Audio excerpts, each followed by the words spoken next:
Hello दोस्तों, स्वागत है आप सभी का मेरे YouTube channel perfect physics bye विनय सर में। दोस्तों, जैसा कि आपको पता है कि मैंने अपने चैनल पे 10th क्लास की फिजिक्स स्टार्ट कर दी है। उसका मैं एक लेक्चर दे भी चुका हूं। यदि वो लेक्चर आपने नहीं देखा है तो मैं डिस्क्रिप्शन में लिंक दे दूंगा, उस लेक्चर को आप जरूर देख लेना, क्योंकि इस लेक्चर को समझने के लिए पहले वाला लेक्चर समझना बहुत ज़्यादा जरूरी है। आज का जो मेरा टॉपिक है वह है दोस्तों रिफ्लेक्शन ऑफ लाइट, यानी प्रकाश का परावर्तन। तो क्या होता है प्रकाश का परावर्तन, एकदम मक्खन मलाई की तरह समझेंगे। दोस्तों, वीडियो आज की हम शुरू करते हैं।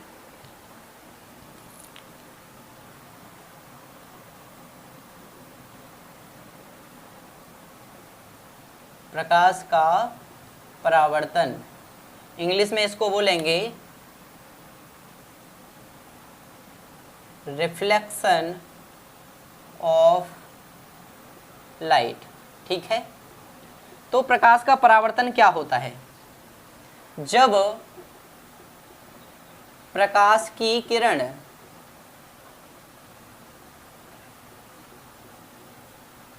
किसी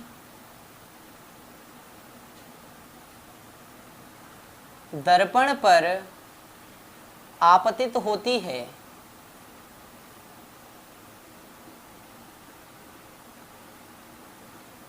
तो वह उस दर्पण से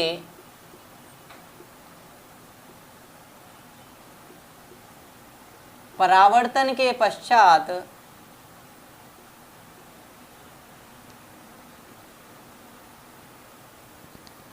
उसी मार्ग में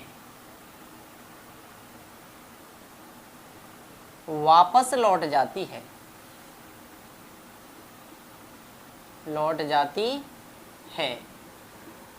देसी भाषा में समझेंगे दोस्तों, यदि आपके घर वाला जो शीशा है आपके हाथ में, जिसमें आप अपना फेस देखते हो रोजाना, यदि मैं उस शीशे पे कोई भी प्रकाश की किरण डालूं तो क्या आपने देखा है कि वो आर पार निकल जाएगी? निकल सकती है? नहीं निकल सकती, क्योंकि दर्पण बनता ही ऐसे है जब किसी पारदर्शी कांच की सतह पे हम कलई कर देते हैं। कलई क्या कर देती है, उसमें से फिर पारदर्शी जो भी उसका पारदर्शी बनता उसको खत्म कर देती है। देखिए दोस्तों, अब इसको जो मैंने रिटन किया है उसको अच्छे से एक्सप्लेन करता हूँ। मैंने मान लिया ये मेरा कोई समतल दर्पण है, और समतल दर्पण कैसा होता है, इसकी एक साइड पे क्या हमने क्या की होती है, कलई। ये मैंने कोई समतल दर्पण बना दिया। इस समतल दर्पण पे कहने के अकॉर्डिंग प्रकाश की किरण जब आई तो लो जी, हमने कोई प्रकाश की किरण इधर से डाल दी, ये प्रकाश की किरण आ रही है। लेकिन हम क्या देखते हैं, जब ये प्रकाश की किरण आई थी तो इधर तो दर्पण पे हमने कलई कर रखी है। जो भी हमारी पारदर्शी सतह थी पहले, कलई से पहले उस पे हमने कलई कर दी थी, तो ये सतह कैसी हो गई थी, फिर अपारदर्शी हो गई थी। तो इसका मतलब है प्रकाश की किरण यहाँ से आर पार नहीं निकलेगी, जैसे पार निकलनी चाहिए थी ये पार नहीं निकलेगी। तो फिर क्या होगा, यहाँ से ये किरण वापस लौट जाएगी। लो जी, ये किरण वापस लौट गई। ये जो बिंदु था, इस बिंदु से इन दोनों किरणों को अलग करने के लिए हमने क्या किया, एक लंब डाल दिया। अब इन तीनों चीजों को हम क्या बोलते हैं उसको मैं नोट कर देता हूं। ये जो किरण थी उसको कहते हैं हम आपतित किरण। आपतित किरण अर्थात एक दर्पण पर आने वाली किरण को हम आपतित किरण कहते हैं, और दर्पण से परावर्तन के पश्चात जब वो किरण वापस लौट जाती है तो इसे हम परावर्तित किरण कहते हैं। याद रहेगा दोस्तों, परावर्तित किरण। ठीक है, परावर्तित किरण ये वाली हो गई और आपतित किरण हो गई आने वाली। अब बीच में ये जो लंब खींचा था उसको हम क्या बोलते हैं, इसको बोलते हैं हम अभिलंब। अभिलंब, ठीक। अब हम क्या देख रहे हैं कि आपतित किरण और अभिलंब के बीच एक कोण बन रहा है, ऐसे ही अभिलंब और परावर्तित किरण के बीच एक कोण बन रहा है। ये वीडियो में स्पेशल एक मेरी छोटी बहन है मानसी, वो बहुत ज़्यादा पीछे पड़ी थी, भैया इस टॉपिक पे मेरे लिए एक वीडियो बना दो, तो उसके लिए स्पेशल ये वीडियो है। ठीक है दोस्तों, तो आपतित किरण और अभिलंब के बीच में एक कोण बन रहा है, इस कोण को हम आई से डिनोट करते हैं, और अभिलंब और परावर्तित किरण के बीच एक कोण बन रहा है, इसको हम स्मॉल आर से डिनोट करते हैं। अब देखें दोस्तों, इन कोणों को हम क्या कहते हैं।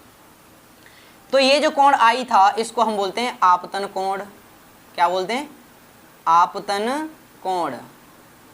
और इसको अंग्रेजी में बोलते हैं हम इंसिडेंट एंगल। अब इंसिडेंट का पहला अक्षर क्या है? आई, इसीलिए हमने इसको किससे डिनोट किया? आई से। दूसरी बात, अभिलंब और परावर्तित किरण के बीच एक कोण बन रहा है, उसे हम बोलते हैं परावर्तन कोण। परावर्तन कोण। इस परावर्तन कोण को हम अंग्रेजी में बोलते हैं रिफ्लेक्शन एंगल।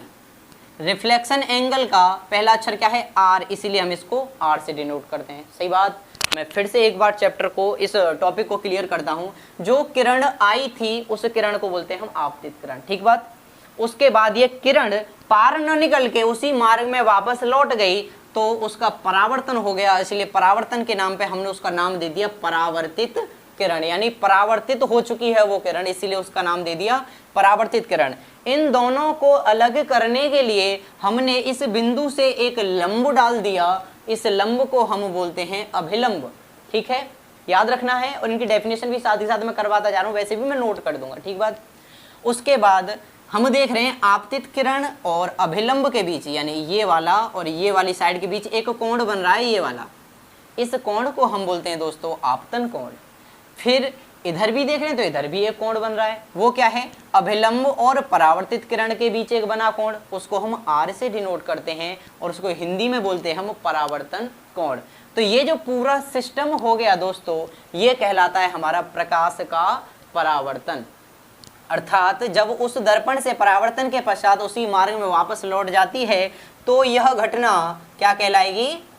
यह घटना प्रकाश का परावर्तन कहलाती है। अब लिख देता हूं मैं। ठीक बात है।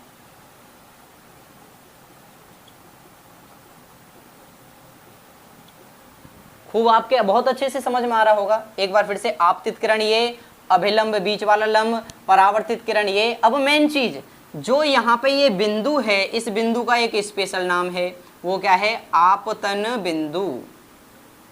आपतन बिंदु कहने का मतलब आपतित किरण, अभिलंब, परावर्तित किरण जिस बिंदु पर आकर मिलते हैं, समतल दर्पण पर स्थित जिस बिंदु पर आकर मिलते हैं, उस बिंदु को हम आपतन बिंदु कहते हैं, इंसिडेंट पॉइंट।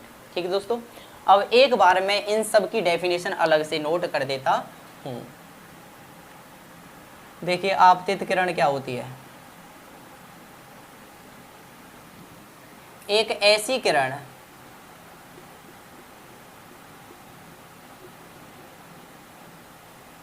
या दर्पण की ओर आने वाली प्रकाश की किरण,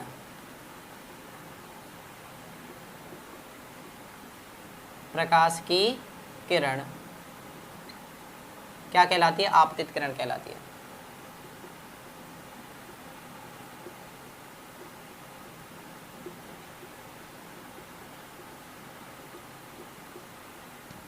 दूसरा पॉइंट है परावर्तित किरण क्या होती है। फिर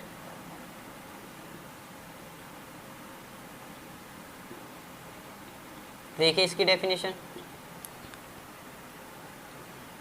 परावर्तन होने के पश्चात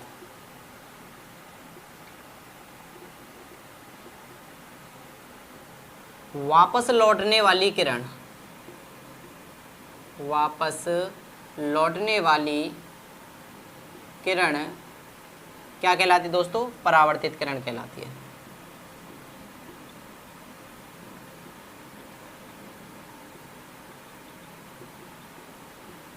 देखिए क्या बोला? परावर्तन होने के पश्चात यहां से इस किरण का परावर्तन हुआ और ये उसी मार्ग में वापस लौट गई, इसीलिए क्या किरण हुई? परावर्तित किरण। तीसरा है आपतन बिंदु।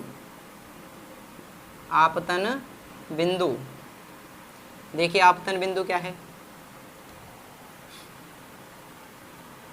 आपतित किरण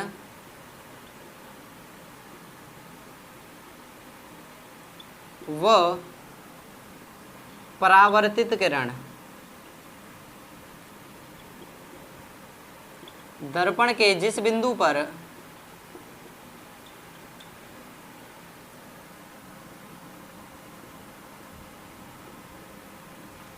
आकर मिलती हैं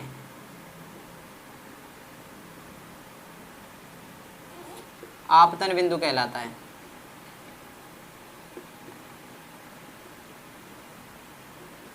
ठीक है, उससे आगे वाला पॉइंट है फिर आपतन कोण। आपतन कोण, देखिए आपतन कोण क्या होता है? अभिलंब तथा आपतित किरण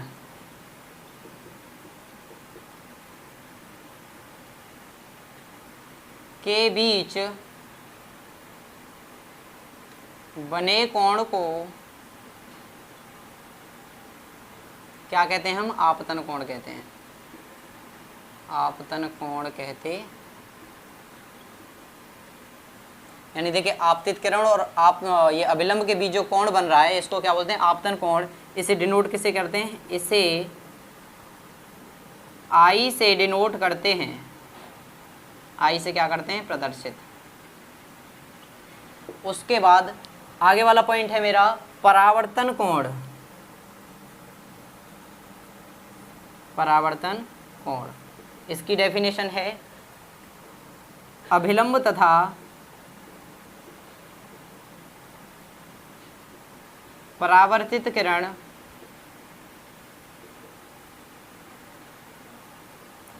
के मध्य बने कोण को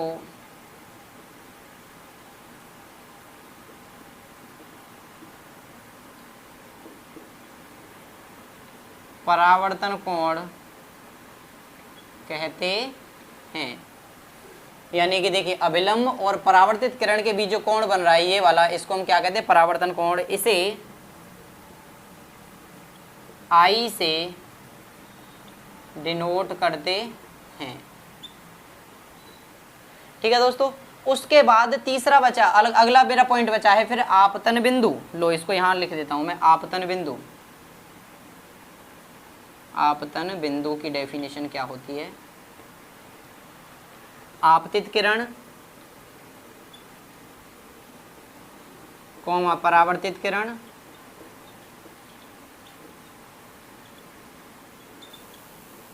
तथा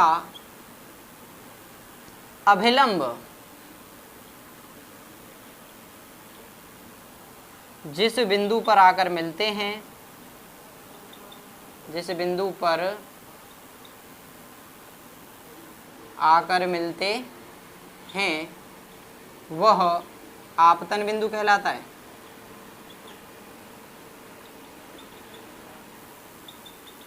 कहलाता है।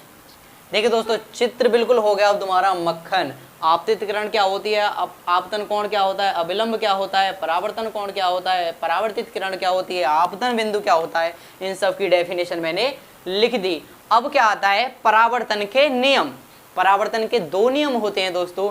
पहला नियम है आपतित किरण कौमा परावर्तित किरण